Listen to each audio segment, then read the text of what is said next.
Hey, it's me. You may have heard that I own a little company, and I do mean little, called the Cheer Collection. And it has been such a labor of love. I have really enjoyed bringing it to the cheer community. If you have not heard of it, the Cheer Collection is a jewelry company that is all about bringing pieces that inspire and tell a story. The styles include beautiful necklaces, bracelets, and rings engraved with quotes like 2 minutes and 30 seconds, 1357, and other reminders of the passion and dedication that we bring to cheer, all of us, every day. And this summer, on July 18th, we are having an event. It's called the Premiere Party. Everyone's welcome to attend. If you are interested in being an ambassador, if you want to get a sneak peek at what's coming, if you want the inside scoop, or if you just like jewelry, and if you like me, you should come to this event. We are going to have a blast. It's July 18th in Dallas, Texas. We are going to be at the XOXO Dining Room, which is a tourist attraction of a venue. We have a special place all to ourselves. There will be an exclusive shopping experience, special guests. Your ticket includes dinner for two, plus a shopping credit to shop that evening. And we're going to wrap it all up with a DJ dance party. I don't know what's more fun than that. Space is limited. Grab your ticket at thecheercollection.com, and I really hope to see you there. All the moms in the world, let's chat it up. We're talking competitions, uniforms, and all of the above. It's the Cheer Mom, yes, the Cheer Mom podcast. Cheer Mom, yes, the Cheer Mom podcast. Cheer Moms, your podcast is on. I've never really been a blingy person. I admire it from a distance. Admire it on you, but I'm starting to enjoy touches of bling. And now I'm looking at my microphone and wondering if I should bling the whole thing out, stand and everything. I don't even know how to do that. Can someone teach me how to do that? I don't even know if I would enjoy that. It feels like it would take a long time. Now I'm just talking myself out of the whole thing. If anybody wants to do that for me, you're welcome to. Anyway, I was just talking to my husband. He was leaving for a meeting that was 20 minutes away. And I have talked about ADHD, my ADHD before. I have never, until now, considered myself as like a late person in general.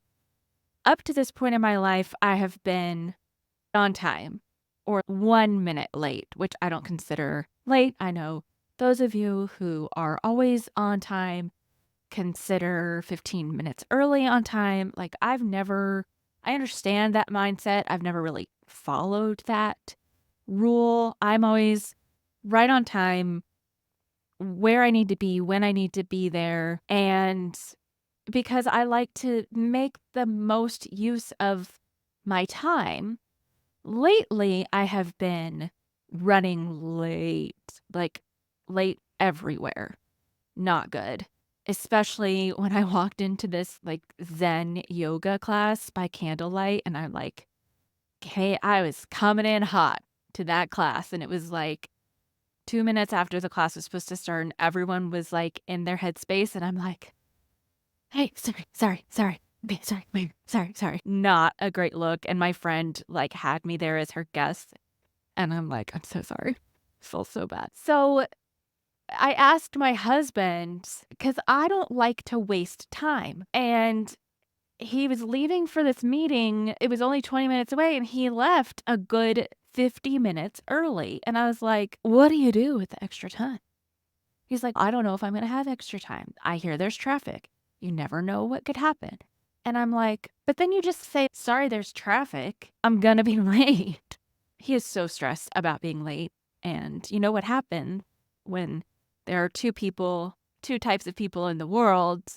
One's always on time and one's always late. They find each other and get married. And I stress him out with my lateness. I'm like, do we really need to be there at 6 o'clock? Do we really need to be there right on time? Usually it's to like cocktail parties or like gatherings where do we really want to be the first ones there and have to deal with the awkwardness? I would rather roll into a party where everyone's already having a good time and I can just slide in there relatively unnoticed, grab my glass of wine, and then integrate. I need to like acclimate myself to the environment. And being the first one there does not help me do that because then more attention is focused on me. Anyway, so he was educating me on the things that one does when they are early to something. I'm like, I would rather work right up until the minute that I have to leave. And you just bring your laptop with you. No, guys, I don't know about this whole leaving early for stuff thing. It's definitely less stressful. I'm usually right on time to photo shoots, and my clients are usually 15 minutes early. I'm like, I'm on my way. I'm parking. I'm doing this. But there was this one time when I was 20 minutes early to a photo shoot. And it was so nice. I got to walk around and I texted my husband. I'm like, babe, I get it. I get it now. It's less stressful being on time, being early. But I just can't get there on a regular basis. I can't get to that physical routine. In my head, I know it, but my body just doesn't, I don't know, follow, or my brain doesn't follow, but that doesn't make sense because in my head, I get it. The ADHD ones know. Okay, none of that has anything to do with today's episode. I just like to warm you guys up a little bit, especially with today's topic. I have the privilege of hearing from so many of you through DMs and emails, and you guys get a hold of me and at these cheer events and everywhere else. And there have been some alarming stories, alarming accounts from cheer parents about the way that some cheer coaches are speaking to the athletes, the way that they are speaking to children. And I'm not even talking about high school aged children.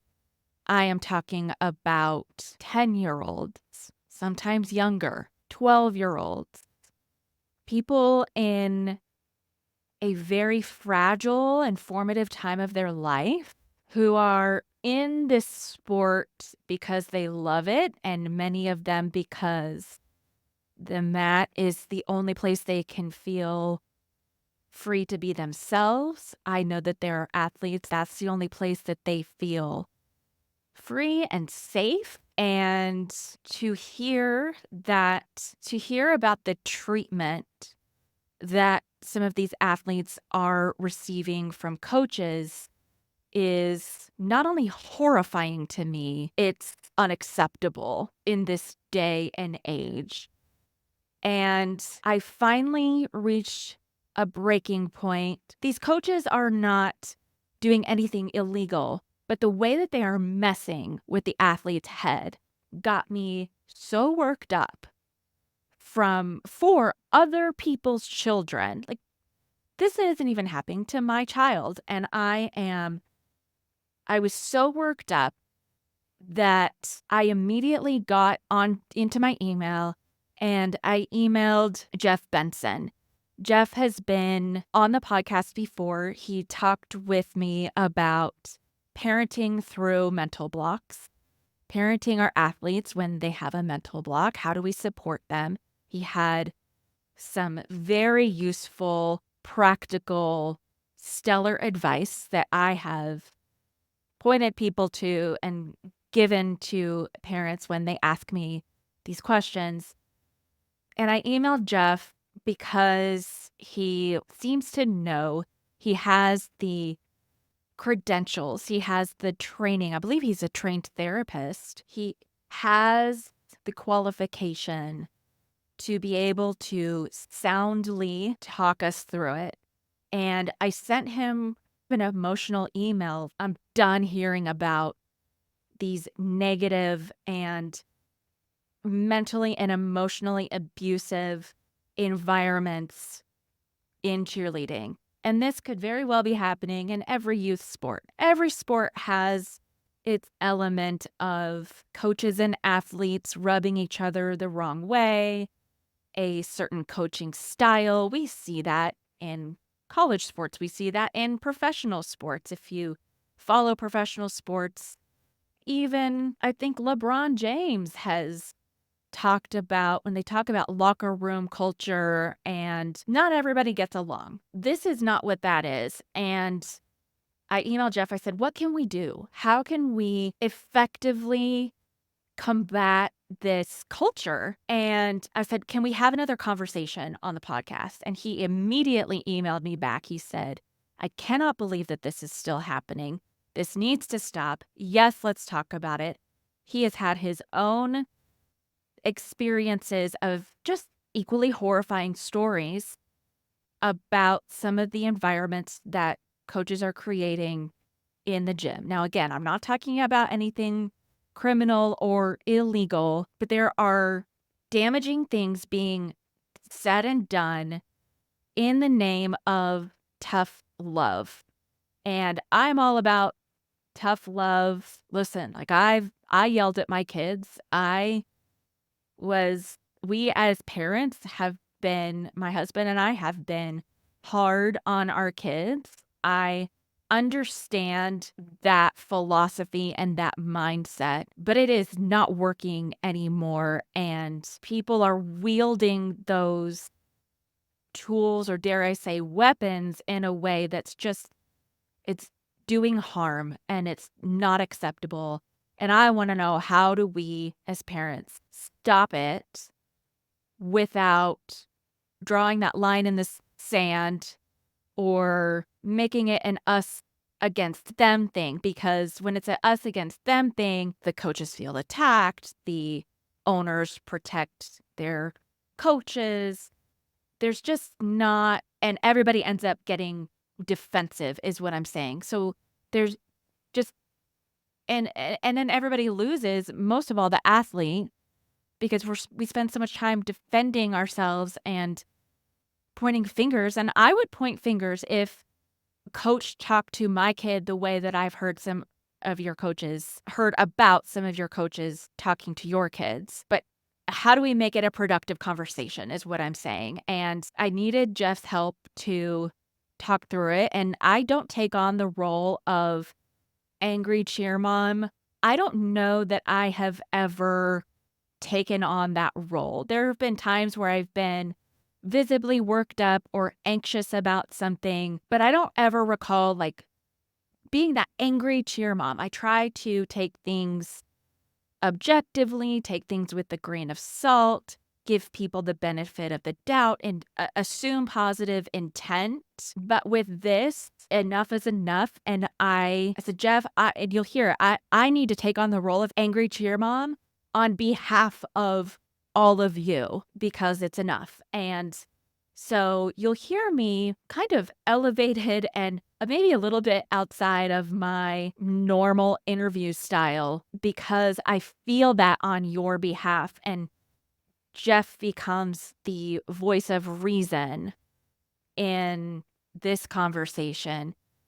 When I say that this man is qualified and can give us practical tools, I really mean it. Please visit his website, mindbodycheer.com.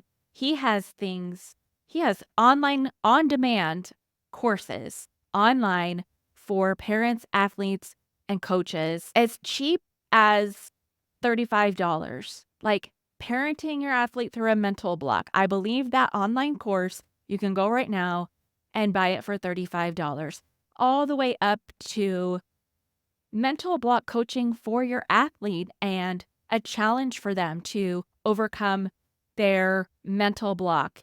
And he provides coaches with the training that I think they need to be effective communicators and to overcome this tough love mindset that they have. He is traveling to lots of camps this summer talking with athletes about mindset.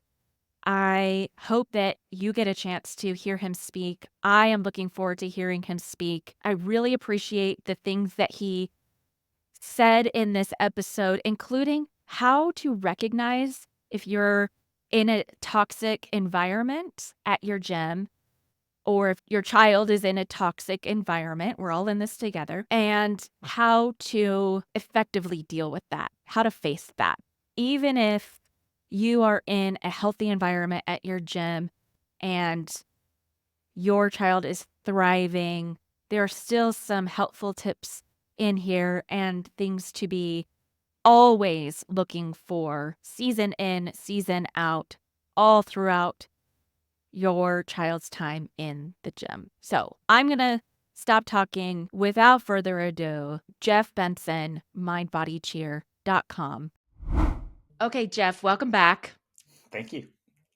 I Thanks to have have me. I'm here. Yes, I'm so I have. excited. I'm glad you're excited because I am. my palms are already sweating.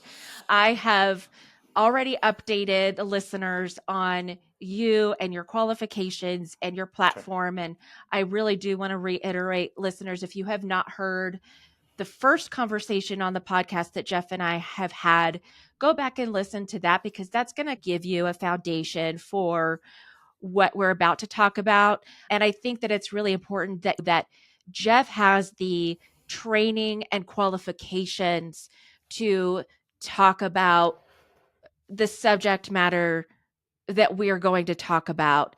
And so I warned Jeff, I usually, when I have a guest, I give them an idea of what I want to talk about and some questions, some points that I want to hit. This time, in I think like a midnight rage, I emailed him and said, we need to talk. I don't have a list of questions. I'm just mad. I don't normally step into the role of angry cheer mom, but on behalf of all of you who have Yeah. been touched by this and who have sent me the most heartbreaking messages, I'm going to step into that. Like, I have this diatribe and this soapbox that I'm going to jump on. And Jeff is going to try to help me and hopefully by extension, help us to understand, to have some There we go. perspective. Mm-hmm. And the one thing that I did ask him for is some tools, some practical application tools to, I don't even want to say deal with this because I don't think that you should put up with this mindset that's going on in the cheer industry. Now, we're not talking about criminal activity. We're not talking about things that the industry can prove and take steps to remove this behavior from the industry. We're talking about things that are not illegal, that fly under the radar, and that I surmise that there are programs that double down and stake their claim in this culture and call it tough love. And that's their style. But what I am hearing, Jeff, from it's now countless parents who are like, please don't use specifics, but what do I do? And when is it too much? And am I just being sensitive on behalf of my kid? And they're venting to me about horrible things that coaches are saying to these athletes in a team setting, in an individual setting, and calling it a coaching style. And Jeff, I promise I'm going to let you talk. But one thing, the reason why I thought of you is, again, because you have the tools and the qualifications and the experience and the wisdom to help us through this. But in our first conversation, there's one thing that you said that struck me. When you were a young coach, you thought that most cheer parents were crazy and you didn't want to deal with them. And your communication style was much different than it is now. And that is an excuse that I give a lot of cheer parents who come to me with this. It's okay. Like, cheer coaches don't make a lot of money. Give them the benefit of the doubt. They're very young. They're not mature enough to communicate with you in the way that you want or deserve to be communicated to. But there are more and more instances where there are no excuses for this behavior. and for the leaders, their bosses, their owners who are backing them up in this behavior. So, again, Jeff, welcome to the podcast Thank conversation. you. I'm so glad to be here. I'm excited. I don't even know where to start. So, what are your just like big picture thoughts on that? And then let's drill down. I empathize.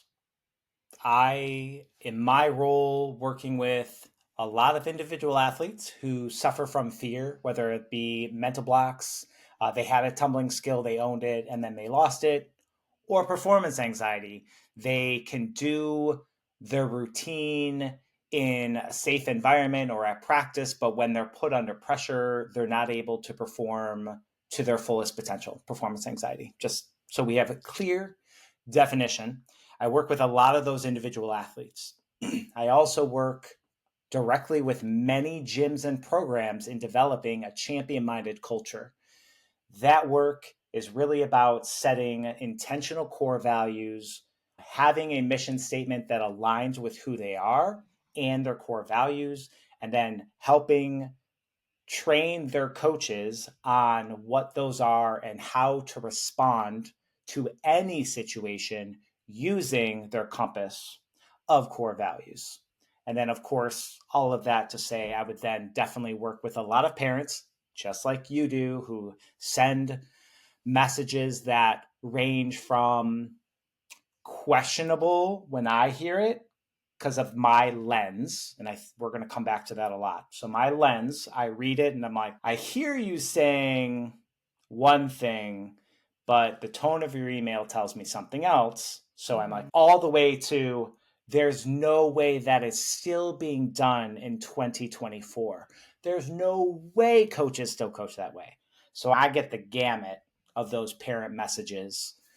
So I am excited to have this conversation while wearing the hat of consultant with a background in psychology, but also knowing that I will change my glasses to my experience as a cheer coach, defending some actions that we would see from cheer coaches and why to maybe help explain, all the way to no, sir, no, ma'am, that is unacceptable. Let's Right. talk through what to do. Yes. And to clarify, it takes a lot for me to get to the point of absolutely not, that's not Mm, acceptable.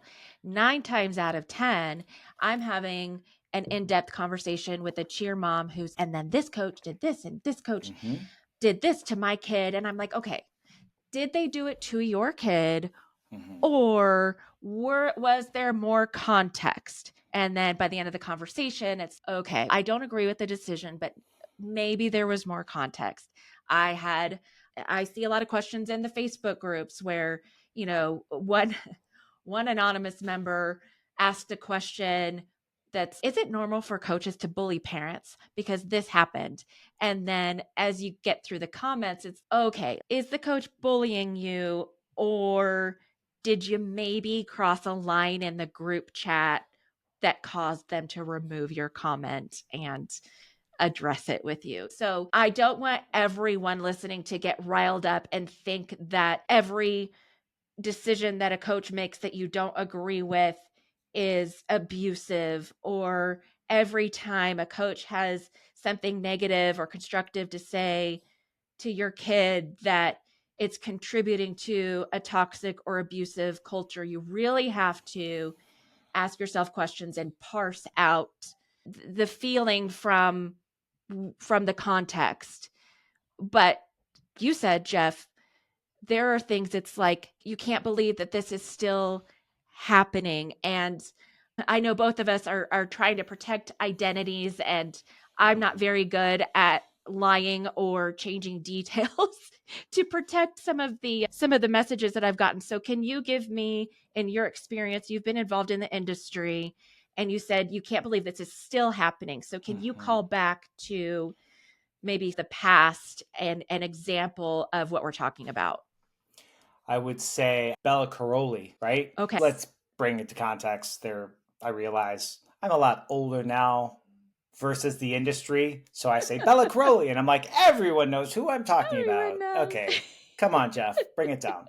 So, one of the most world renowned US coaches who was thought to have brought the USA gymnastics community to unbelievable levels. And a lot of people would go, oh, Mary Lou Retton from the 80s, who would be my ideal. Oh, Bella Crowley is amazing because he produced some phenomenal gymnasts who were like just robots. We found out the way in which he got and his wife, Marta, got those results were 100% toxic and dangerous and abusive. And to bring it to a relatable, we have a lot of younger athletes listening. Bella Caroli is still a recent enough coach. Like he coached Mary Lou Retton and there's Carrie Struggs of the world, but Simone Biles, I had A camp experience being coached experience by with him. him. Yeah. Shawn Johnson, I know a lot Mhm. of the kids love Shawn Johnson. Real present day Olympic gymnasts had in some form or another been coached by or worked with Bella Caroli. He was a household name and won a lot of championships for USA Gymnastics. So, what kind of toxic culture are you talking about that he created? Um, Gosh, I don't even know how to, it's so big. I would say he contributed to creating a toxic culture defined by silencing of athletes, verbal abuse, some would say physical abuse, like the stretching, things like that, the shaming. He was able to allow pedophiles into the culture, knowing it happened, not communicating some of the parents who verbalized fear of what was happening. It was just a lot of silence. That's usually what happens in extremely toxic cultures is there is a pressure felt to silence those who are trying to bring up a very big issue or problem. That's Mhm. probably a really good guiding light. Not a singular incident, it is a pattern that we're looking for. Does not dismiss a singular incident for anybody that is abusive, unhelpful. Those absolutely have a place in this conversation, and we can talk about those one offs and how do we have that conversation.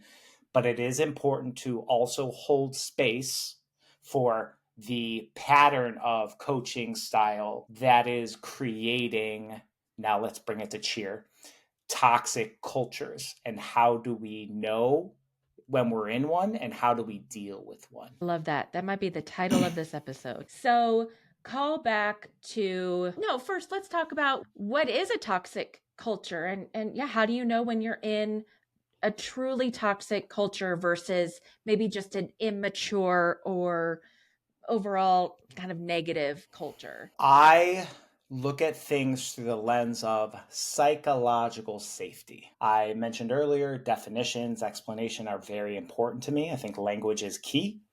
So for me, I define mental blocks, how I view them, performance anxiety. So when I think of psychological safety, I think of the balance of athletes, parents, and coaches who are able to create an environment where athletes are allowed to fail, where they are allowed to make mistakes. How do we know, like what's the bar?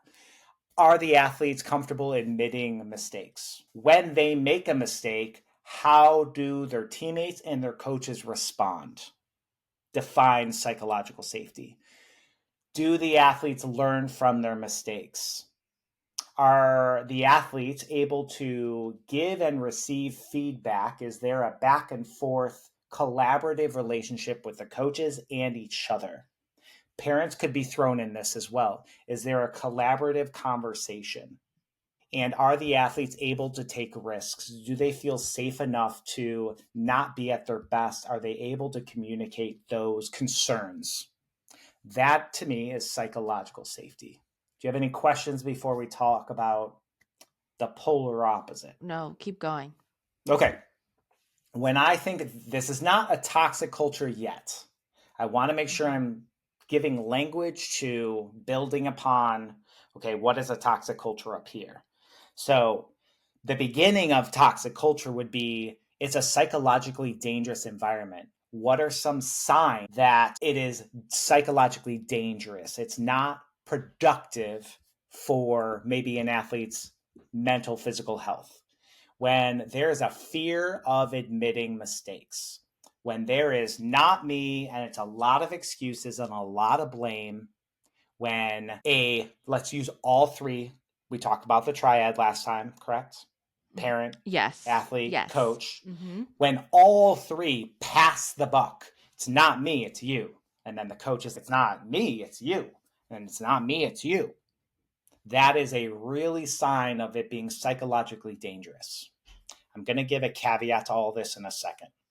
Third, team members form cliques. When there is a lot of in group, out group, and then let's go up the pyramid, and then the coach is a part of the in group, and the coach Yes. purposefully isolates athletes to the out group, that is a we're getting hotter. If you remember from playing as kids, like hot and cold, ooh, you're getting warmer. Yes. We're getting warmer. It's The a red toxic flag. culture.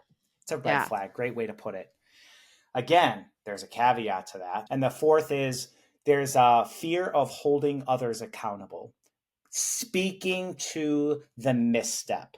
If there is a that occurs in that culture, it is now what I would consider psychologically dangerous. So there are two caveats. Let's do my second caveat, which is going to bring up, Kristen, what you said earlier. A lot of us parents, without the intentionality, view things through our very narrow, Correct. Because my we want to, child. yes, we want to protect our kids. We want the best Exactly. for our kids. Yes. So it is sometimes muddies the water here. And you're going to hear Yes. what I say based on your your emotional lens.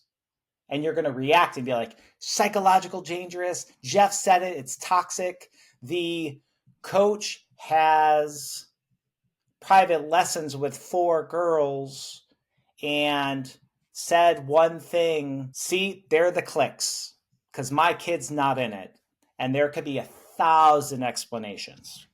It is important when we're looking at this, we are making decisions with a calm head and a calm heart. That is when we really get to see where is our culture really. Does that make sense, Kristen? Yes. Yes. Okay, second caveat. When I talked about psychologically dangerous could be making excuses, placing blame, etc., we have got to remember growth mindset and fixed mindset.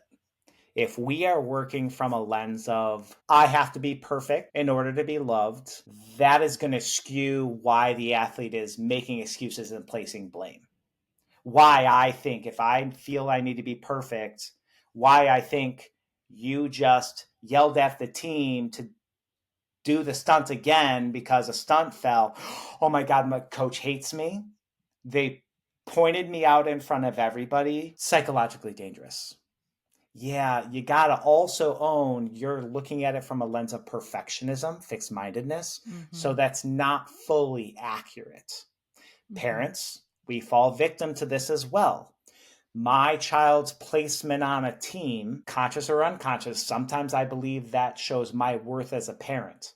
I compare where my kid's journey is to another kid. So again, oh, you didn't put my kid on a level 3 team. You put Juliet on level 3. I think my daughter's better. Oh, in group, out group. See, that's a click. You don't like my kid. They're Psychological. they're favorites, and this is psychologically this is toxic. Yeah. I don't align with that mindset either, with that line of thinking either. Last piece, and then throw the questions out there. It is essential that you all understand what Kristen said earlier. I'm going to put it to my childhood, the boy who cried wolf. Parents, the more you cry toxic culture, bullying, and you use these big words, that's abusive. The more you use the words, the more you're watering them down, and the more people are not going to hear you. it's going to be an echo chamber, and it's really easy for it to get dismissed as crazy cheer parent. The overuse of those words is part of, because I think the triad all has a part to play in this toxic cultures that still exist in 2024, and we're shocked by it. I think it is a lot of the overuse of the words bullying, abuse. That's why I Gaslighting. listen to emails and I'm like, I'm going to read this with a sense of hesitation, and I always want to know more. So, what are some words that we can use, and how do we know when it's the right time to address a truly toxic culture at a gym? Yeah. So, to warm us up to that conversation, I think it's important. What I believe leads us to toxic and the silence effect, that I think is one of the biggest red flags, is that we, maybe as parents, silence ourselves due to our fixed mindset. I don't want to burden them with this. I don't want them to think I'm one of those cheer parents. I'm going to push it down the road and avoid it. It's not that big of a deal. That's one profile. That is us as parents. We must own accountability that when we do that, what that will lead to is when finally there's the last straw. How are we going to go into those gyms and talk to the coaches or owners?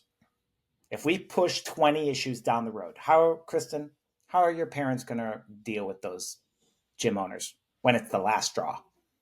Oh, I feel like I am that to your parent. Like, I will toe the line. I will drink the Kool-Aid. I will, oh, they didn't mean it like that. And I will defend them until that one little thing happens. And then every issue that I've been pushing down explodes out of me like dynamite. And I lose it. Now, fortunately, that never had to happen at my gym, but in That's other great. circumstances, that has definitely happened where I brushed it off and rationalized until I didn't, and then it got ugly.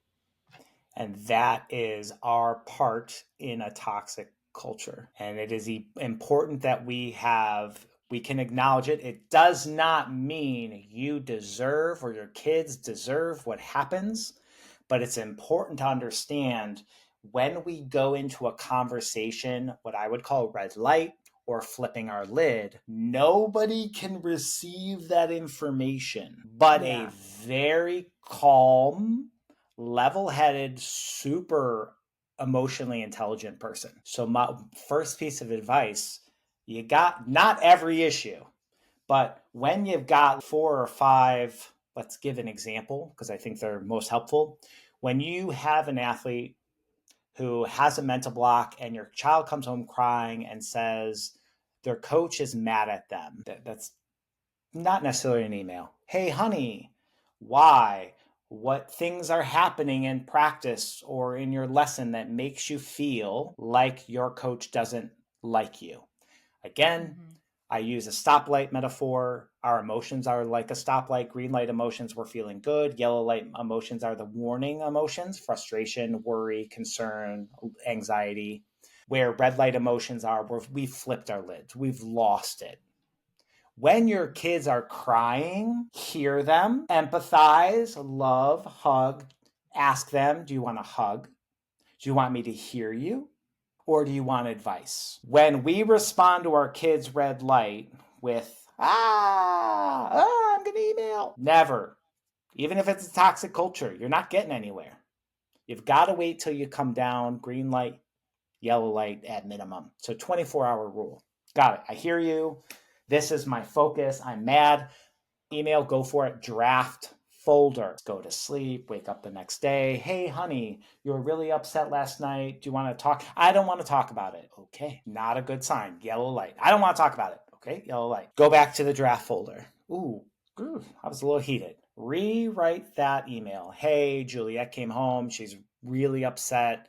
Can you tell me, because you're just trying to gather information, can you tell me what happened in her private lesson? And then get the information from the coach. Great. Now I index all that. Mhm. Situation 2 happens. The next private lesson, the athlete says, the coach told me that I'm never going to get my tumbling back and I just don't work hard enough. Okay. Could be true, but those words match what happened the first time. The coach doesn't like me. Those words would make me think someone doesn't like me too. All right. We revisit the conversation when the kid is yellow light or green. I may email the coach, I may not, but I've got now 2 items that back each other up that something isn't right. Okay. Mhm. Kid comes home a third time. I never want to go see that coach again. Why? What happened? I won't talk. I can't talk about it. Draft folder. Parents, you hear me? Draft folder. Even I right now am like, there's something wrong. Draft folder, because no one is listening to you at red light. No one. You want to be heard, right? You want to understand, right? You're not getting that when you send that email. Draft folder. Revisit it the next morning. I would like to set up an in-person meeting with Coach Savannah and you, owner Rick. I would like to know the direction we are taking with Haley and her current fear with tumbling. Notice I'm inquisitive. There's no Mhm. attack. I can feel my feelings. I'm not telling you to not mama bear. Feel your feelings.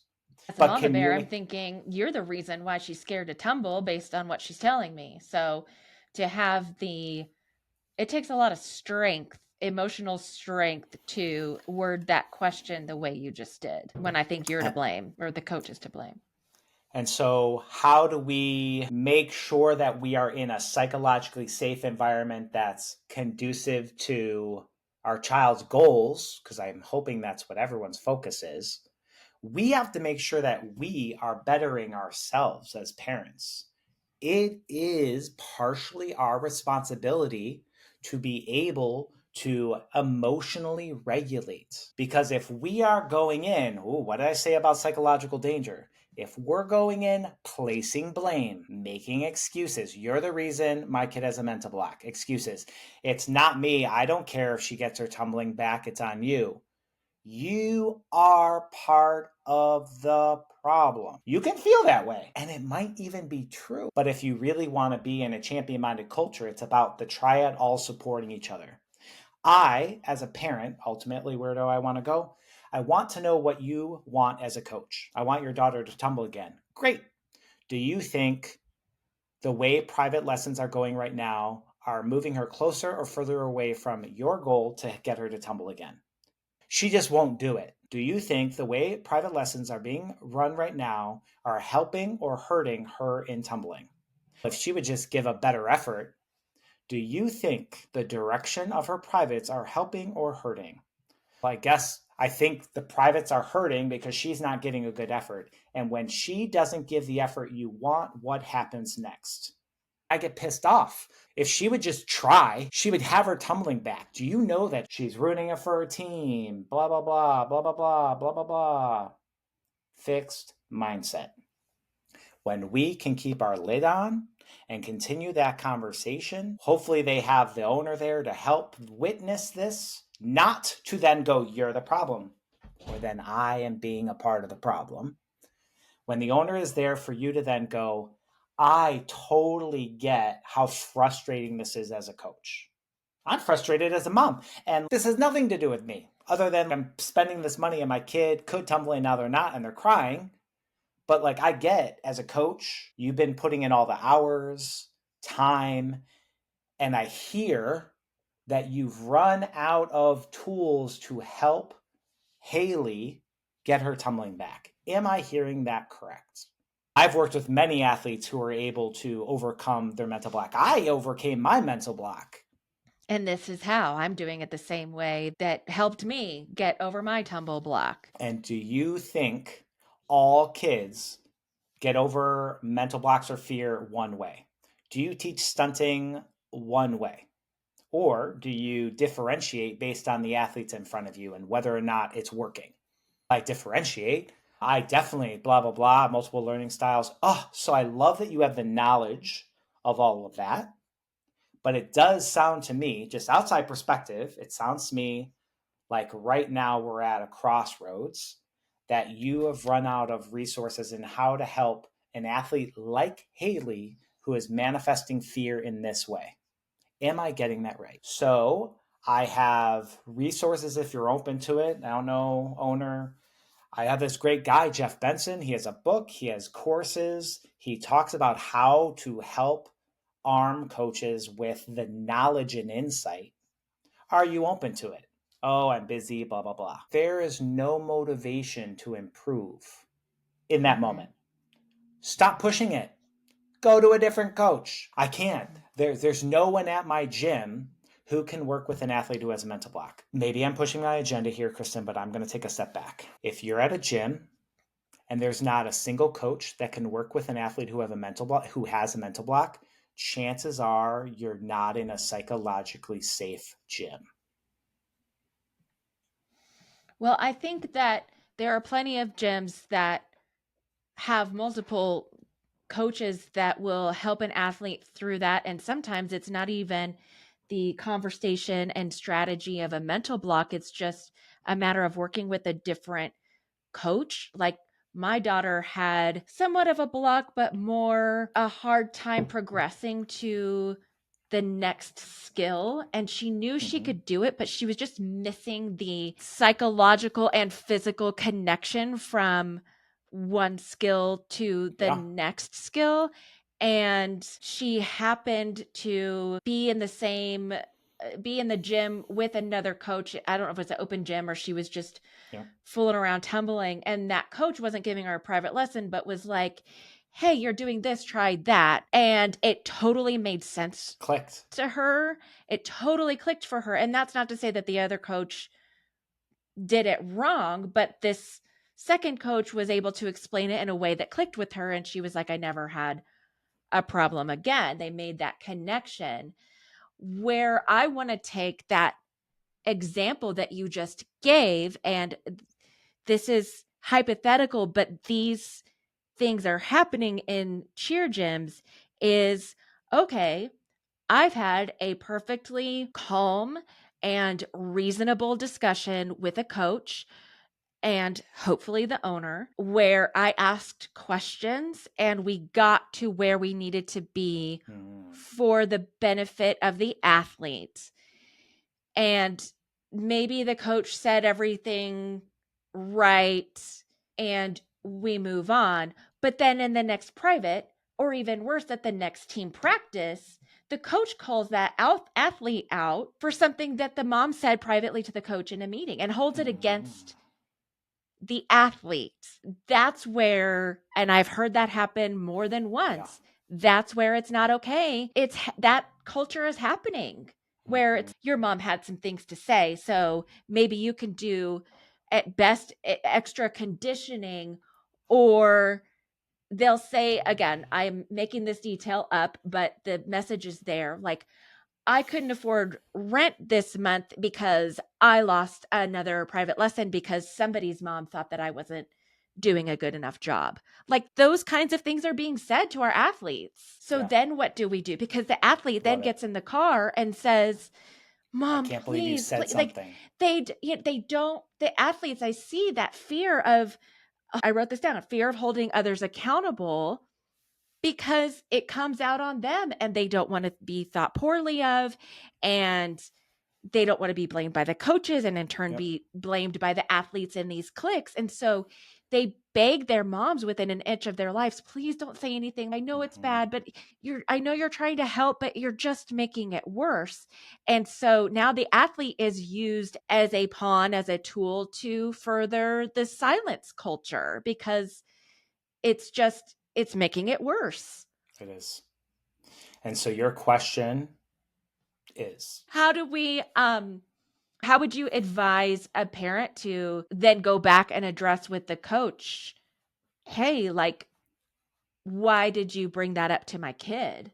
yeah, I am going to use the same training that I use for coaches who have the equal frustration with parents. So it's about having an eager conversation. If you all love to read, go read the book Crucial Conversations. This is a Jeff Benson version condensed from a 200 some odd page book to an acronym on how to have hard conversations. Okay, it works Okay. like this.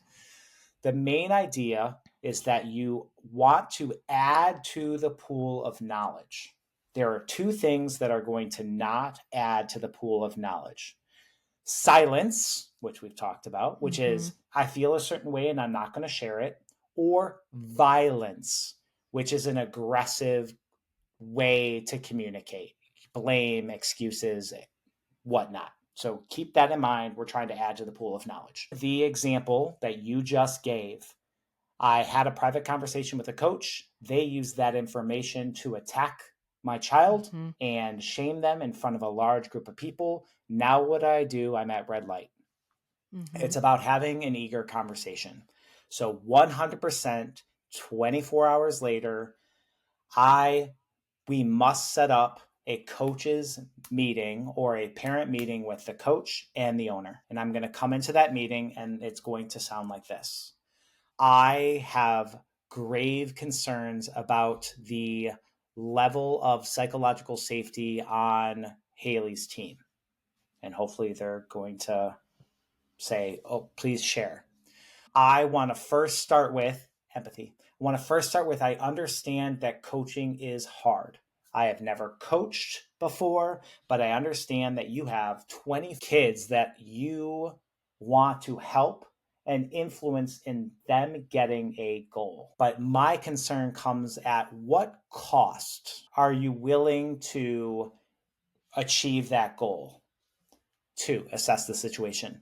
My concern is that information we convey here, where I am trying to support you as a coach, you as an owner, and my daughter and her team, is not being done in a appropriate way. In fact, things get worse when I have these conversations. So I'm coming here and I want you to understand, I'm coming here terrified at how this is going to affect Haley. Do you think, questions are my number one strategy, do you think that is a possibility that me having this meeting is going to make things worse for Haley? And the owner is going to jump in and be like, absolutely not. I really appreciate you bringing these things to our attention. I'm just confused because I don't understand what's happening. And then you wait for the coach to answer. Kristen, what do you think in this scenario the coach would say to that question? Oh, no, absolutely not. That's not what we do here. We want to hear parents out. We want to learn more and do better. And I don't have kids myself, and I want to understand. It must be hard to be a parent. They say all the right things, and then Yeah. the cycle continues still. So now we're going to get to the pool of knowledge piece. So I appreciate you being able to say empathize where I can. I appreciate you acknowledging that it is also hard as a parent because when your child comes home upset, our instincts come off. But I know that there are things my daughter probably says about me as a parent that aren't true because of her glasses and perspective. I get it. But I have noticed a pattern that is very disconcerting to me. Coach, whoever, can you tell me what happened last practice that might lead Haley to feel singled out and attacked? No, I have no idea. What do you mean? Like, I checked in with Haley and she said it was a great practice. Can you tell me, at Pool of Knowledge, can you tell me about the situation when you discussed your financial situation with the team? And the owner is going to be horrified. Look at the coach like this. No, I have no idea what you're saying.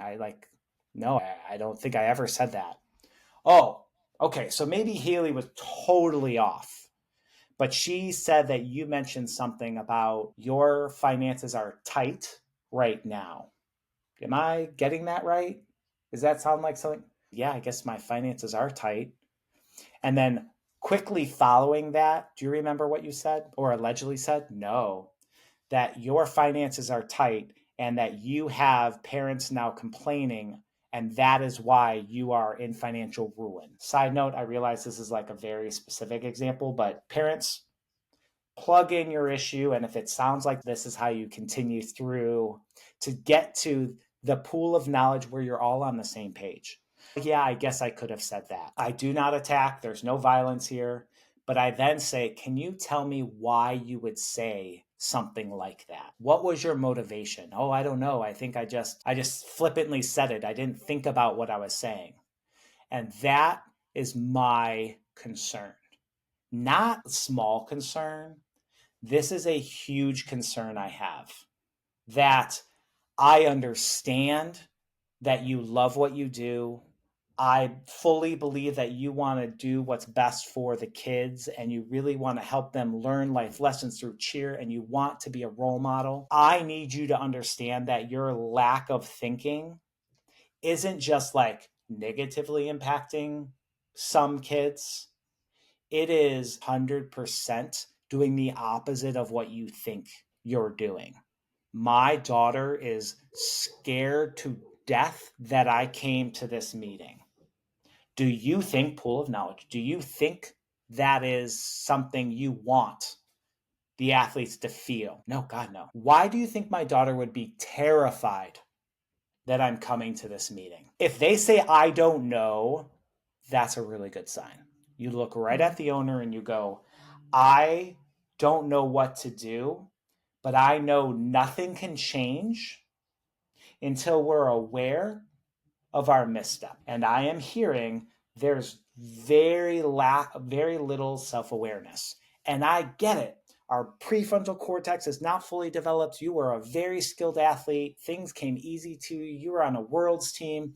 You're 21 years old. You're just trying to make ends meet. I get it. But you as an owner need to understand, I will not allow my daughter to be bullied. Yes, and now I'm going to say bullied because I will not allow my child to be bullied or ridiculed in a practice, especially based on a private conversation we're having. I need you, coach so and so, to understand I am at my last straw here. I don't think you're a bad person. I do think you have very good intentions, but I will not allow my daughter to be your guinea pig while you learn appropriate coaching. And I need you to understand that it falls on you. Do you understand? Yeah, 100%. So this is what I propose. I propose we have a meeting set up next week, 2 weeks, 3 weeks, a month, whatever. And I want to know what is being done about this situation. I don't know if it's an assistant coach on the team. I don't know if it's taking that. I'm not proposing any of these. Parents, I want the coach off the team. You're not your role. Stay in your lane. I need to know what you are going to do about this situation. And then parents, I get it. I am not a huge advocate of quitting in the middle of a season. I am big into commitments, but it is really important that you execute your own family values. And that's the toughest thing. I wrote this down as you were talking, is that there are, I believe, owners and directors in the industry that will defend their coaches before they even hear their customers, their clients, Mhm. as the parents out. And let me clarify. I never went into cheer as a cheer mom going, I'm the client, I'm the customer, I pay your salary. I don't go in it with that kind of entitlement. But there is something to listening to what your parents want, because if the parents are happy, they're going to stay. But I believe that there's a culture of defending the coach before they hear out the parent or the athlete, and whether there are plenty of reasons why an owner or director would defend their coaches, and they're admirable reasons why they would do that. But what if they double down and say, this is our coaching style. If you don't like it, there's a gym down the street. They wouldn't say it that harshly, but when you're talking about, or maybe they would, but when you're talking about holding to our family values, that's simple, but it's not that easy, I love that especially you said that. when your athlete is maybe they're on a high profile team, and they have a chance at winning or they're on their dream team. It may be contributing to the culture of silence, but I can see myself in being put in a situation like that where it's I'm not going to leave. I'm not going to tear her away from her dream team. I'm not going to make her quit cheer. What am I supposed to do? If it were an easy answer, we wouldn't have these problems. I consult with gyms every single week on how to build a championship culture. I mentioned that in the beginning. How do we do that? We've got to decide what our mission is as a gym. Who are we really? What are we trying to accomplish? And what are our core values? So the same thing comes into context with families. You've got to know really what your core values are. One of the biggest issues with values is that sometimes there's dissonance. This is something I train coaches and owners on. Sometimes our kids, our coaches, we have two values, but one has to win out because sometimes they're in conflict. The easiest is I want to have fun, but I also want to win. Dissonance. Can you win and have fun? Yeah, it's not easy. Isn't always fun, and fun doesn't always win. Yeah. That's based on Kristen, what you're sharing. I love that you're bringing it up. This is why your parents, your listeners, are struggling. There's dissonance. I do not want my child treated this way. My child 100% deserves to be respected. My child deserves to be loved, cared about, taught life lessons.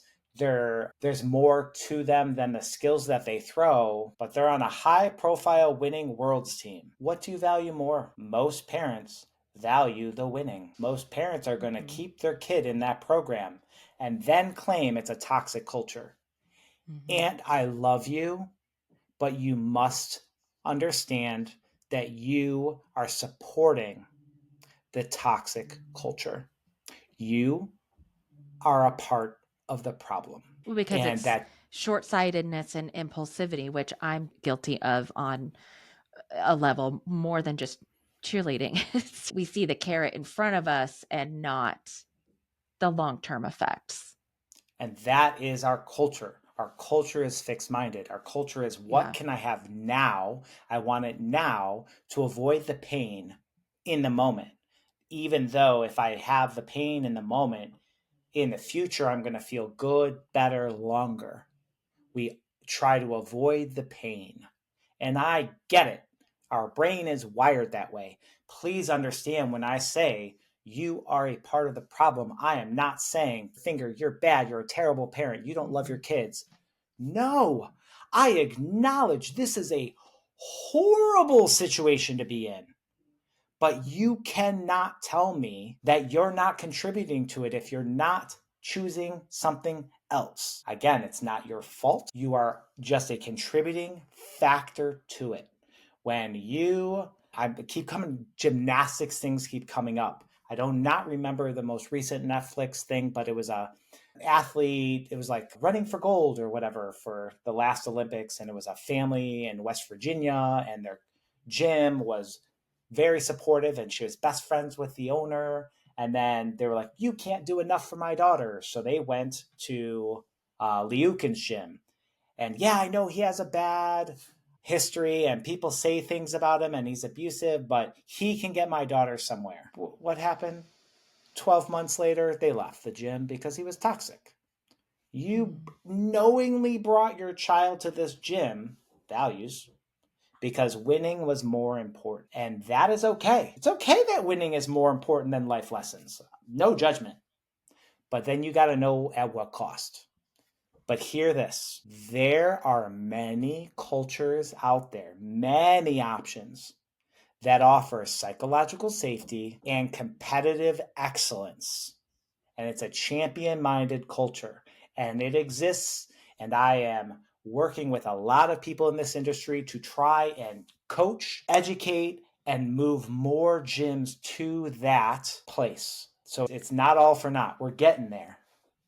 So please do not have a dismal outlook. That doesn't exist. You can't have both. Yes, you can. You can. And I call out high profile teams and throw out the term winning worlds teams, and I do want to balance that out a little bit and say I had the opportunity to talk with an athlete who just her team just won Worlds this past Worlds.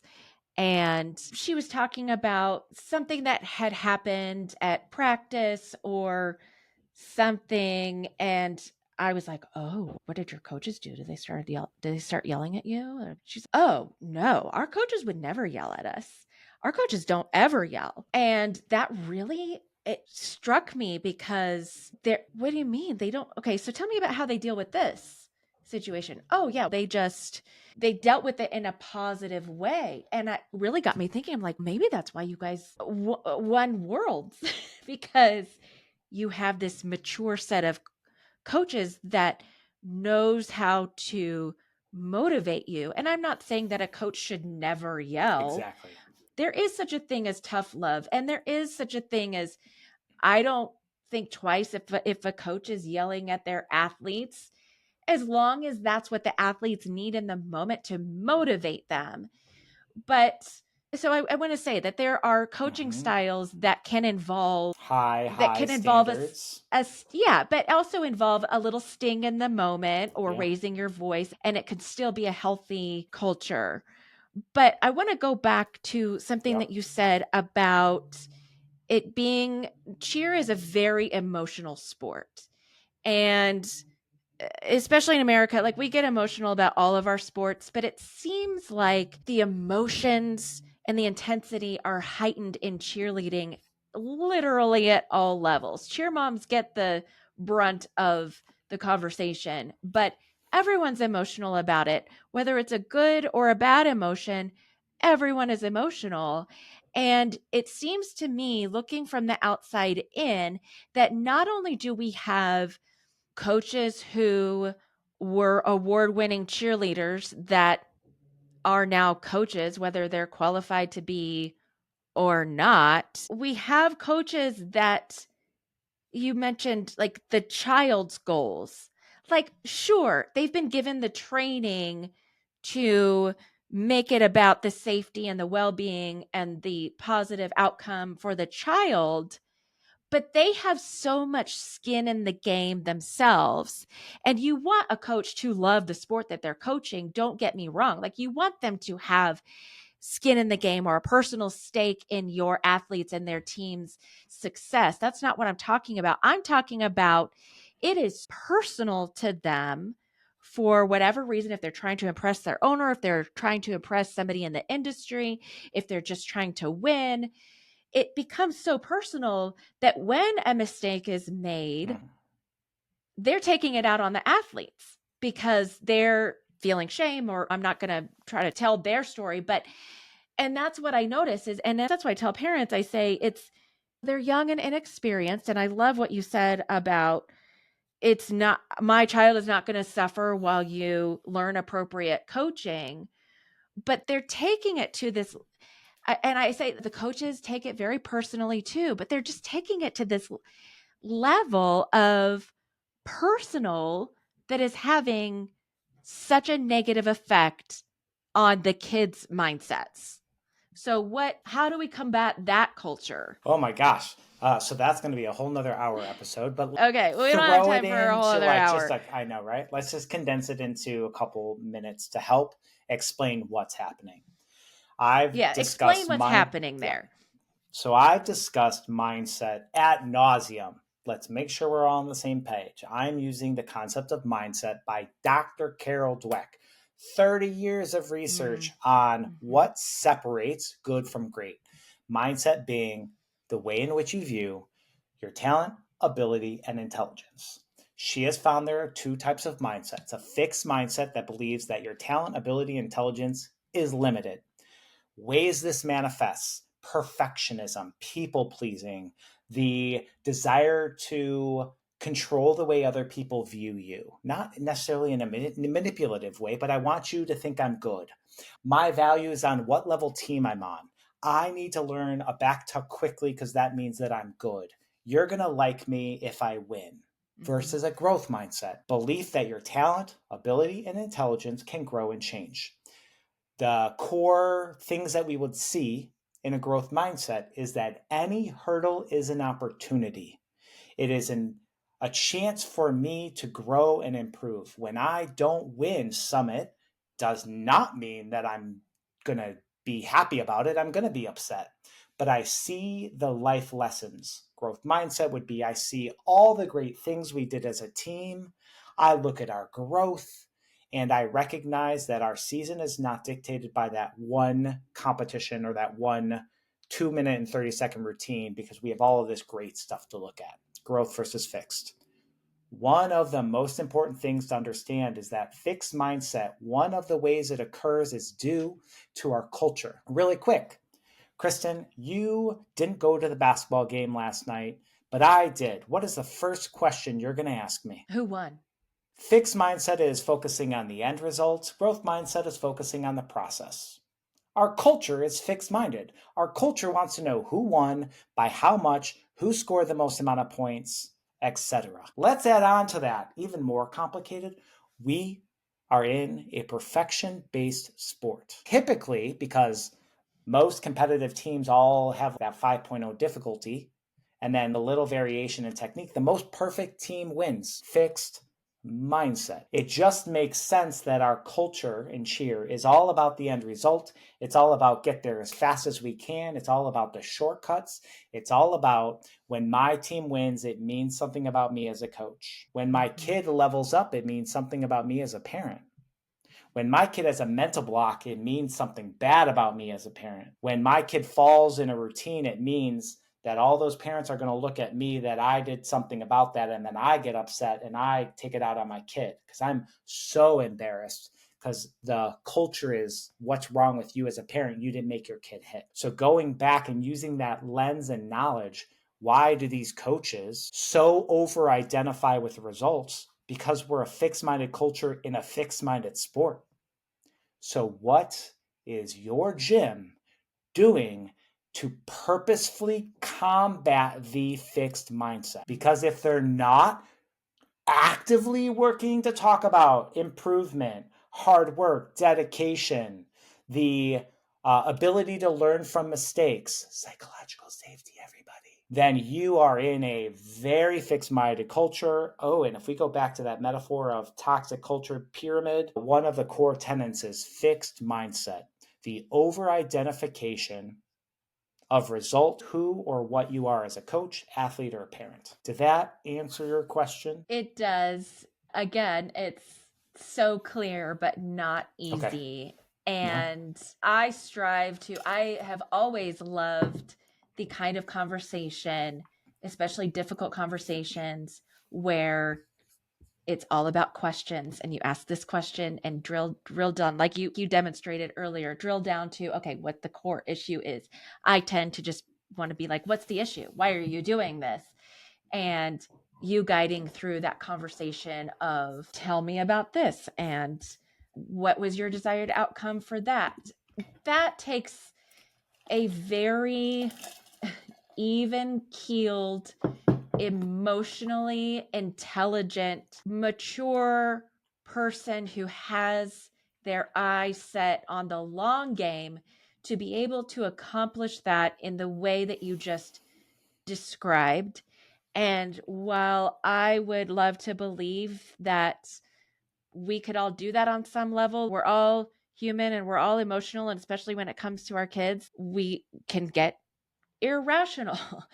And so what are some tools that you can point us to work toward that? Because I know that as objective as I try to be and understand where everyone is coming from, I know that even I couldn't have that conversation the way you described it. How do we practice having that kind of intelligent conversation that gets us the results that we want for ourselves at work, for our kids at the gym? It's a great question. And you also answered it. Practice. You can't get there without practice. Don't think that I'm able to role play this because I was born some like guru of Buddhist thinking. My husband, who I'm watching cut the tree, would be like, he's a monster sometimes. It's the acknowledgement of knowing. And sometimes after red light, after flipping your lid, sometimes it is the going back and recognizing, all right, self-reflection would be another tool. I misstepped. So who are you? I want to be growth minded. I I value integrity. So what do? Now I'm going to go back and apologize. That is psychological safety. Make sure we all hear this. I celebrate everybody who's been able to last listening to this long. But it is so important that you are able to understand that psychological safety doesn't mean that there is never a misstep. Growth mindset is not about never making a mistake. It is literally about what do you do once a mistake occurs. That is mindset. What do you do when your son falls? How do you bounce back? That's what I train. What do you do once you have a mental block? How do you act? It's not about now you're not throwing your skill. Okay, parents, what do you do when you flip your lid to the coach? How do you respond? Do you apologize and work to be better next time? Do you take my advice and take the 24-hour rule, which is another strategy? Do you practice with your husband a role play of how to stay calm? I'm going too far here, but you know that everybody who goes on a witness stand has already done a role play with their lawyers, right? They do that on purpose. You can learn these skills, but you must actively work on them. Yeah, so true. Such a good reminder and points back to the importance of having safe people in your life who are not involved in the situation to talk through that and practice what you're going to say. And I Mhm. am honored to have been that for other cheer moms. I also have that, fortunately, in my husband, who is not an emotional person and who's okay. Before you jump to this conclusion, walk me through why you're feeling this way and let's get to an objective Yeah. conversation about it. And so everyone deserves and frankly needs to have that person in their life to help them parse through that so that we can get to the productive conversation. Mhm. Jeff, are there any resources that you are offering right now that can help us dive in more if we want to, or be able to practice or pass these tools along even to our gyms?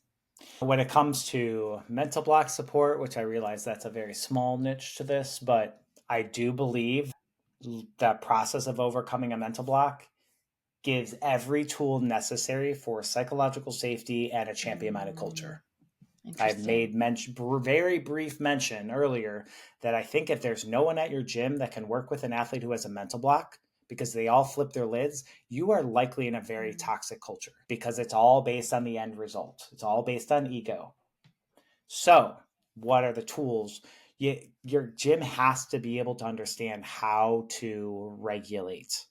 I'm entering my busy season, but I do and am we're actively working on gyms who are looking to change their culture. If you're a parent who drives the ship, you have a lot of say in your gym because there are a lot of those ears to the ground parents. I bet, Kristen, you are one of them where the owner's, hey, you're a level headed parent. Can you give me an idea of what's happening here? If you're one of those parents, you're probably listening.